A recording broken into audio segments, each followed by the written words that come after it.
Good morning fifth class. आप सभी बच्चे अपनी हिंदी की बुक निकालेंगे। चैप्टर नंबर 15 पद और सवैया सभी निकालेंगे।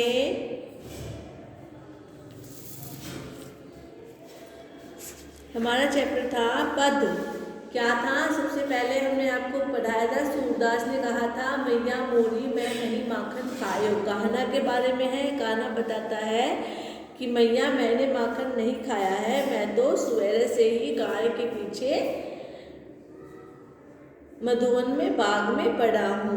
4 पहर तक मैंने बंसी बजाई और फिर शाम को मैं घर पर आया हूँ। मैं बालक पहियन का छोटू, मैं बालक भाइयों का छोटा भाई, छीके पर मैं कैसे जा सकता हूँ? तो उससे वो कहता है कि मैं बालकों सभी भाइयों का सबसे छोटा भाई हूँ, मेरा छीके पर कैसे हाथ जा सकता है? सभी ग्वाले उसके पीछे पड़े हुए हैं, वह मुंह लटकाए हुए था। तू तो मेरे काना कहता है कि तू तो मेरी जननी है, तू तो मेरी माँ है। अति भोरे इनकी बहकावे में कैसे आ गई? जियो तेरे मन में कुछ और है और तू कुछ और ही जता रही है। यह ले अपनी लुकटी, यह ले अपनी लाठी और जिसने मेरे को बहुत ही नाच नचाया है। सूरदास जोर से हंसते हैं और फिर क्या है, मैया उसको गले से लगा लेती है। फिर आगे है पद। मीराबाई ने लिखा है बसो मोरे नैनन में नंदलाल। ठीक है, मेरे आंखों में क्या है? नंदलाल बसे हुए हैं। मोर मुकुट, सिर पर मोर मुकुट धारण किए हुए हैं, कानों में कुंडल है और माथे पर लाल तिलक है। मोहिनी सूरत है, सावती, और नैन बड़े विशाल, और नैन बहुत ही बड़े सुंदर हैं। अधर सुदारस मुरली राजत, क्या है? होठों से जब वह मुरली बजाते हैं तो बहुत ही शोभा देती है और मालाएं बजती हैं। गंतिका कटी शोभित नुपुर शबद रसाल, उसकी जो मीरा प्रभु सनंतन सुखदाई भगत बाछल गोपाल, उसकी जो मुरली होती है उसको सुनकर सभी क्या है, भक्तों से प्रेम करने वाले जो कान्हा है वो अपनी मुरली उनके लिए बजाते हैं। आगे देखिए सवैया। मानुष हो तो वही रसखानी, बसो वज्र गोकुल गांव के ग्वारन, जो पशु हो तो कहाँ बस मेरो, चरो नित नंद की धेनु मंझारन। क्या है? मनुष्य हो तो वही रहना है, बसो वज्र गोकुल गांव के गवारन। अगर जो गोकुल गाय हैं तो उनके गांव में, गोकुल में, गौशाला में। जो पशु हो तो कहाँ बसेरा मेरो। ठीक है, चरो नित धेनु की तरह मंजारन, धेनु की तरह बीच में ही। पैन हो तो वही गिरी को, जो किया हरिचंद्र पुरंदन धारण, जो खग हो तो बसेरो करो, मिली कालिंदी कुल कंदम की डायन। जो मेरा बसेरा हो तो क्या है? यमुना नदी, यमुना के किनारे पर शाखाएं डाले हुए। ठीक है, डाले शाखाएं डाले हुए उनके आपस में मिले। इनके मौखिक प्रश्न देखिए। विचार करो मौखिक प्रश्न उत्तर। सबसे पहले आपको इसके विचार करो मौखिक प्रश्न उत्तर। सबसे पहला प्रश्न है, क्या आपके साथी आपके घर पर आपकी शिकायत करते हैं? तो इसका आंसर देंगे। अगर आपकी शिकायत करते हैं तो हाँ लिखेंगे, नहीं करते हैं तो नहीं करेंगे। क्या आपकी चोरी पकड़े जाने पर दूसरों को दोष देते हैं? क्या अगर जो आपकी चोरी पकड़ी जाती है तो आप क्या किसी दूसरे को दोष देते हैं? हाँ या नहीं में आंसर लिखेंगे। क्या आप अपने घर पर या विद्यालय में शरारत करते हैं? तो हाँ या नहीं में आंसर देंगे। ठीक है क्लास, सभी बच्चे इस क्वेश्चन अपने आप स्वयं करेंगे।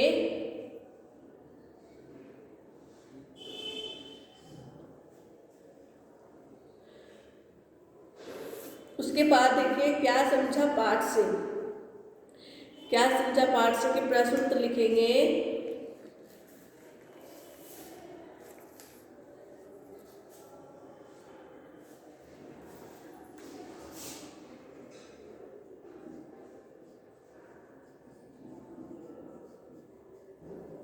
क्या समझा पाठ से। ठीक है, पहला क्वेश्चन है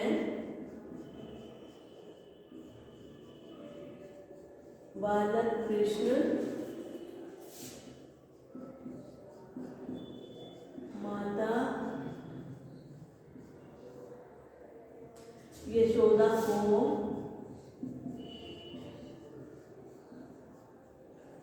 कौन सी चीज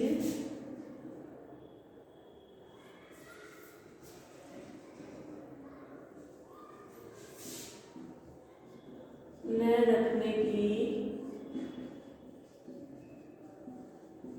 सफाई दे रहा है। आंसर लिखेंगे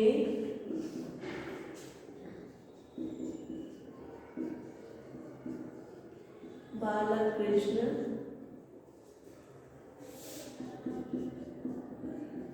माता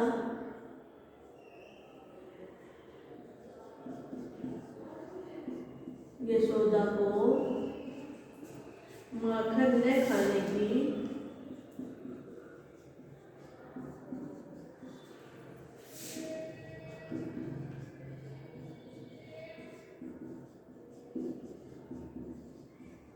सफाई दे रहा है। आगे देखिए,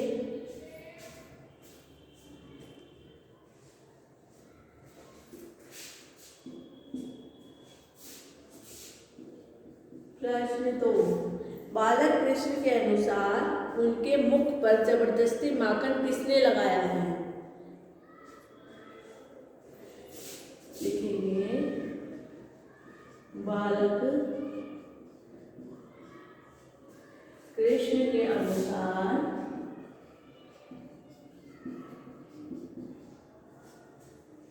उनके मुख पर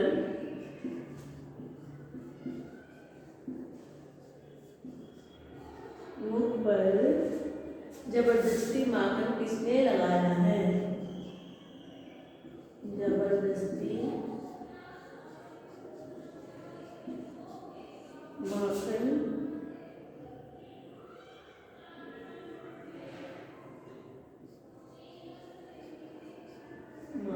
किसने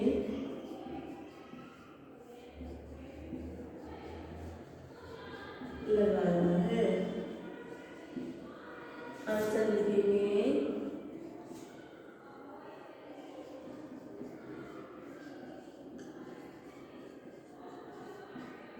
बालक कृष्ण के अनुसार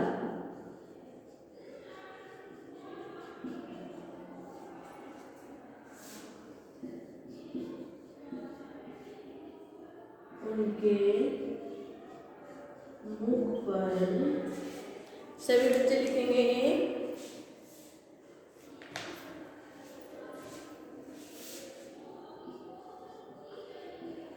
जबरदस्ती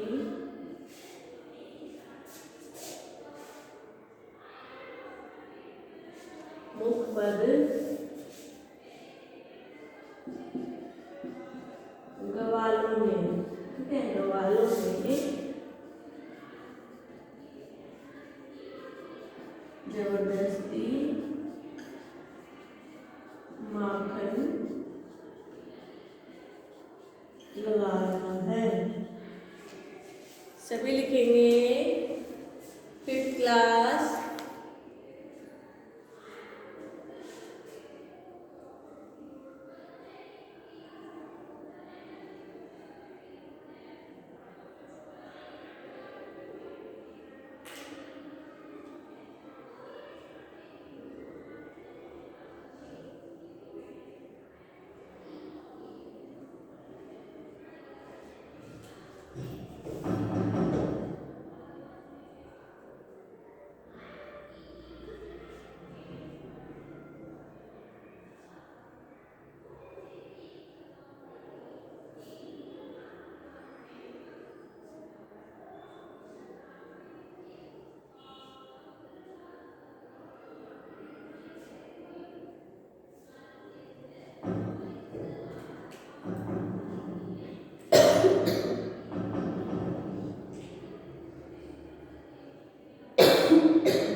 सभी बच्चे लिखें इनको। 5th क्लास चैप्टर नंबर 15 है पद और सवैया। मौखिक प्रश्न उत्तर आपको स्वयं बनाने हैं, स्वयं लिखने हैं।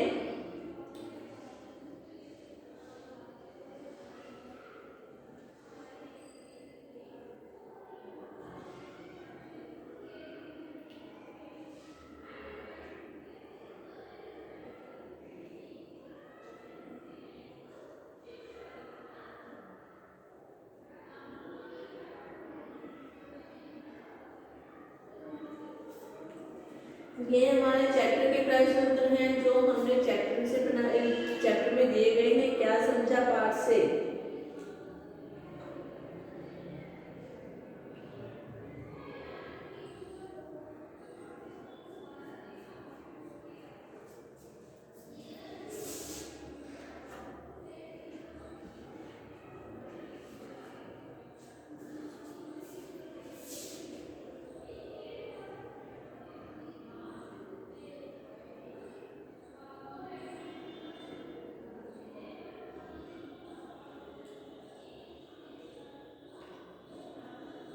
सभी लिखेंगे इनको।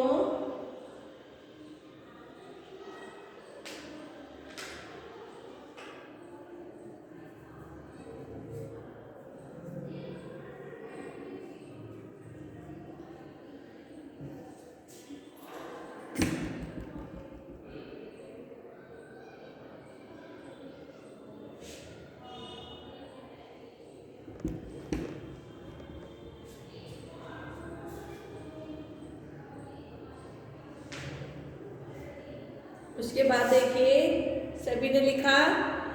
आगे लिखेंगे क्वेश्चन नंबर 3।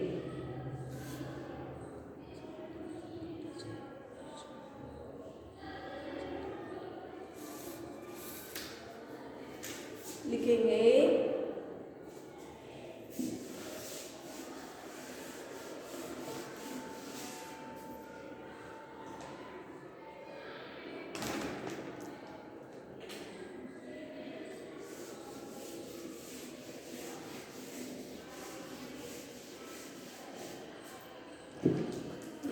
प्रश्न नंबर 3। कवि रसखान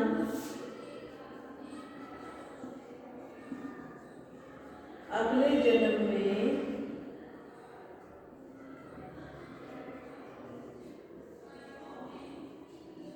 मनुष्य रूप में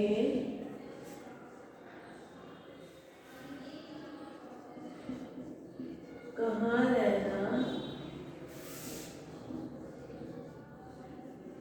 चाहते हैं? सभी लिखेंगे क्वेश्चन नंबर 3।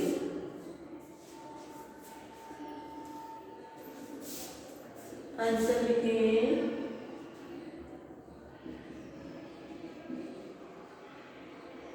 कवि रसखान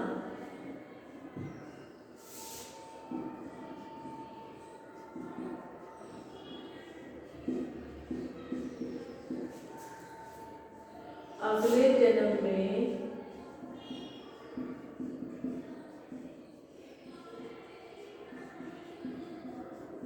मनुष्य रूप में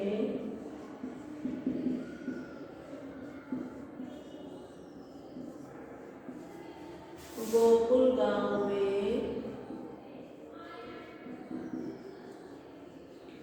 रहना चाहते हैं।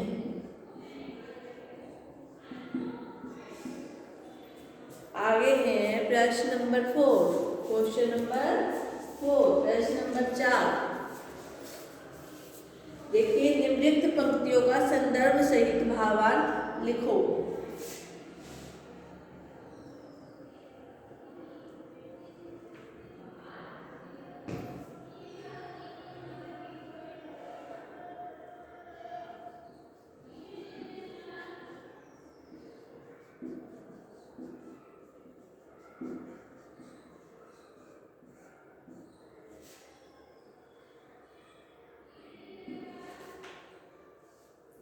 पहले तो पंक्ति को फिल करेंगे।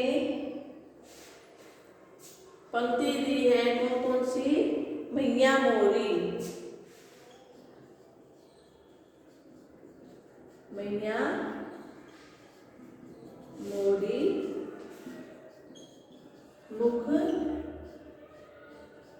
लपटायो।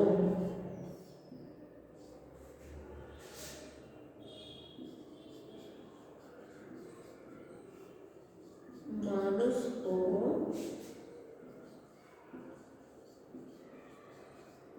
धेनु मंझारन। सभी का संदर्भ सहित भावार्थ लिखेंगे।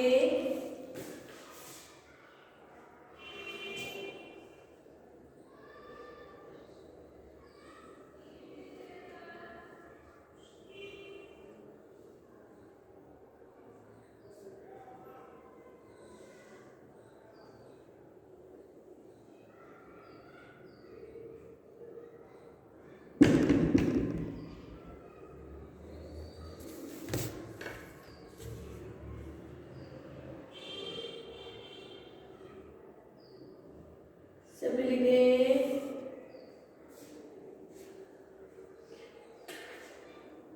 हमने इसकी संदर्भ से ही व्याख्या आपको बताई थी।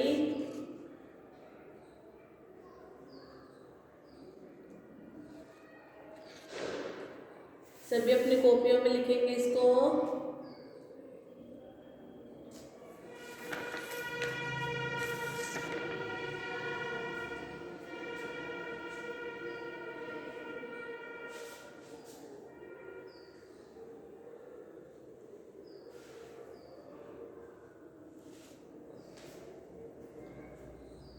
उसके बाद है हमारे बहुविकल्पीय प्रश्न।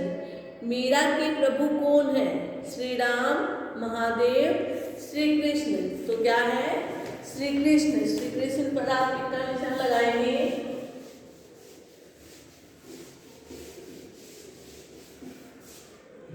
बहुविकल्पीय प्रश्न देखिए, श्री राम, महादेव और श्री कृष्ण। मीरा के प्रभु कौन थे? श्री कृष्ण। इस पर टिक का निशान लगाए। पक्षी रूप में रसखान कौन सी नदी के किनारे कंदक के पेड़ पर रहना चाहते हैं? गंगा के, यमुना के और सरयू के। तो कौन से लिखेंगे? यमुना के। सभी बच्चे लिखेंगे।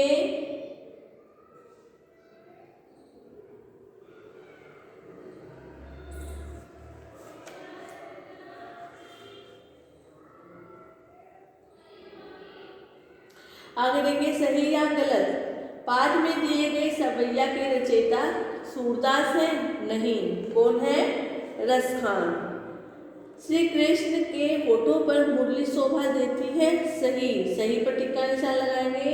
रसखान पशु के रूप में मथुरा की गौशाला में रहना चाहते हैं? नहीं। कंदक की यमुना नदी की शाखाओं पर। श्री कृष्ण संतों को सुख देने वाले और भक्त वत्सल है? तो हाँ। आगे देखिए, शब्द तेरे रूप अनेक। शब्द क्या है? पर्यायवाची शब्द आपस में आपको मिलान करने हैं।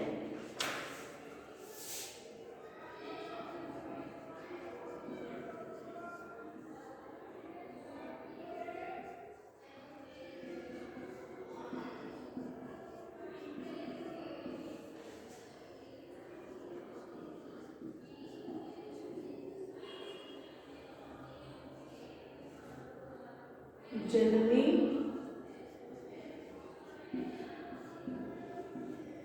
आंखें, चक्षु,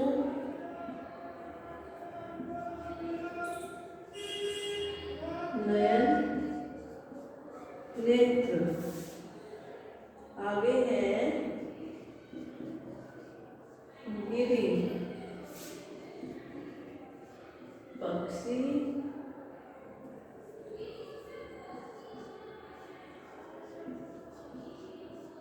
नवजल, विहग, पंछी। खग और नैना।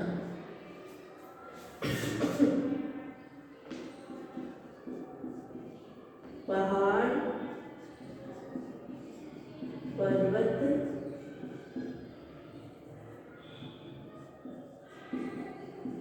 अचल से माता अम्बा माँ धात्री। इनको क्या है आपस में मिलान करना है। इनका कैसे करेंगे? जैसे जननी, जननी को क्या कहते हैं? माता, अम्बा, माँ और धात्री। ठीक है।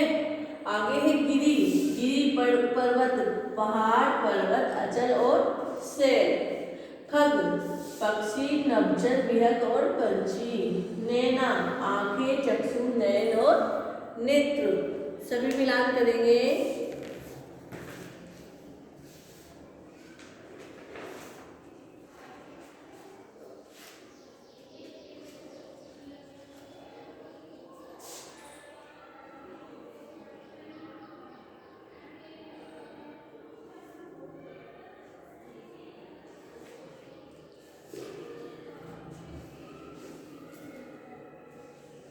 सभी इसको मिलाएंगे।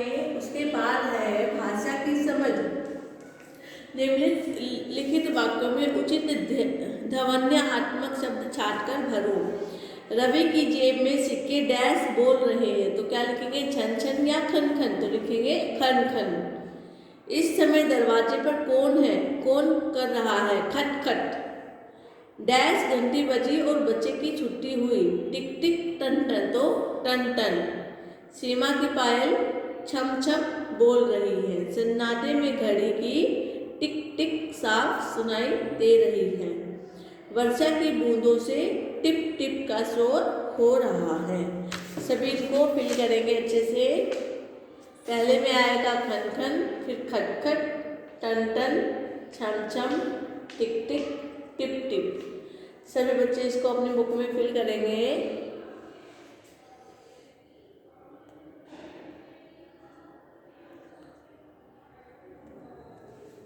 ठीक है क्लास, हमारा चैप्टर फिल हुआ 15 चैप्टर।